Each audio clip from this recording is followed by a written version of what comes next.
Lucy Short.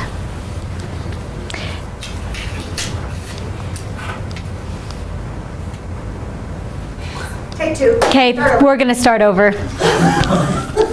I can tell from the very beginning that you were ready and then you were... 10 seconds, 10 seconds. Yep. Okay, I'm just starting on the... Okay, it's fine. All right, ready now. Lucy Short.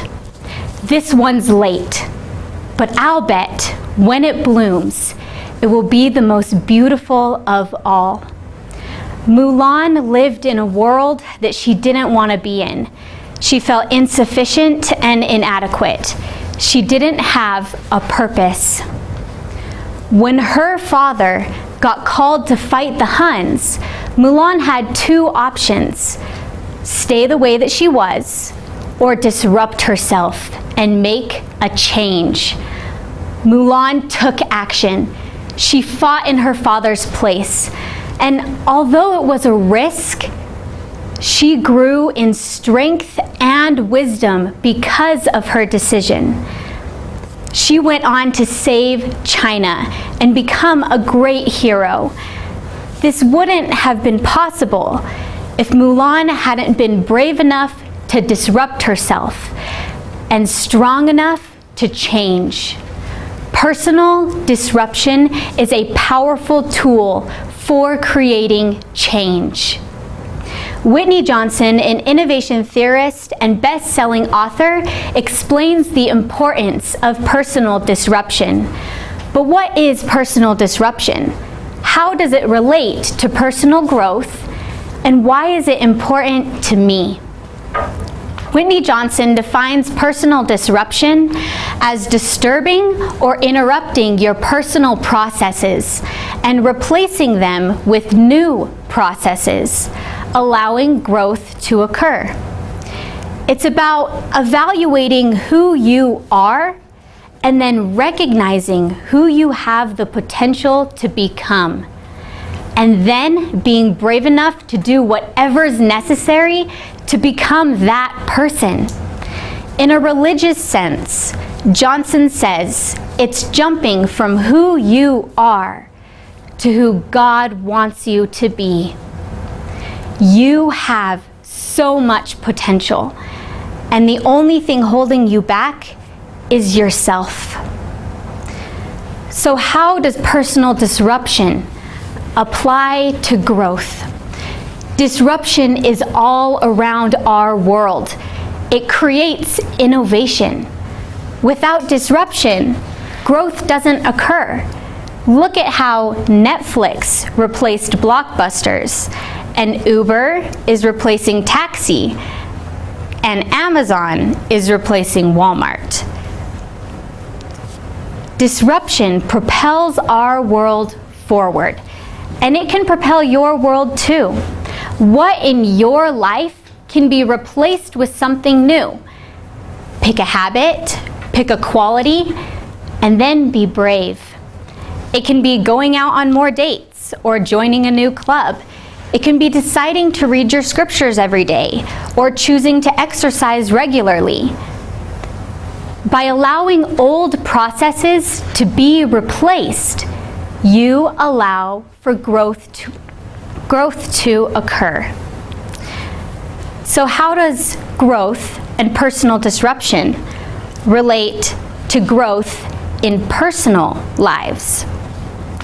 Disruption will be hard. It will require work, and it is often accompanied by stress. Growth is painful. Change is painful. But nothing is as painful as staying stuck somewhere you don't belong. In Alasdair White's book, From Comfort Zone to Performance Management, it explains, if there is no change in anxiety, then the level of performance will remain constant. But if a change in anxiety is applied, then the level of performance will change. Disruption is about stepping out of your comfort zone. Because when you do this, you allow for growth. You enter something called the optimal performance zone. This is when you perform to the best of your ability. You're functioning highly and you're very confident. Eventually, you're going to enter a new comfort zone, and then the process starts over. Because life is all about growth and development, and eventually reaching our full capacity as God's children. The only thing it takes is disruption. I know the power of personal disruption because I've allowed it to change my life. I was a dancer from the time I was 3 until I was 16, and I allowed dance to define who I was, and I didn't try anything new. I stayed the same because I was comfortable, until I realized how much of life I had missed out on and how many opportunities I had passed up. So I decided to disrupt myself, and it was a big disruption. I quit dance. My whole world, I quit. Going into my junior year, I joined 4 new clubs: Rotary Interact, National Honor Society, Trojan Mentors, and Speech and Debate.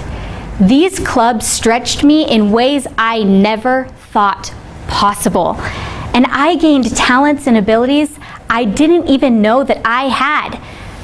I was stressed, but I was performing better, and I was happier than I had ever been. I transitioned from who I was to who God wanted me to be. There is a power in deciding you need to change and then doing it. Personal disruption is disrupting or intervening in your personal processes and replacing them with new processes, allowing growth to occur. I've felt the change personal disruption brings, and I grew up watching Mulan be brave enough to change and strong enough to disrupt. And just like Mulan, we all have an extremely high capacity for achievement. The only thing it takes is a little bit of disruption. It will be hard, but the flower that blooms in adversity is the most rare and beautiful of them all. Thank you.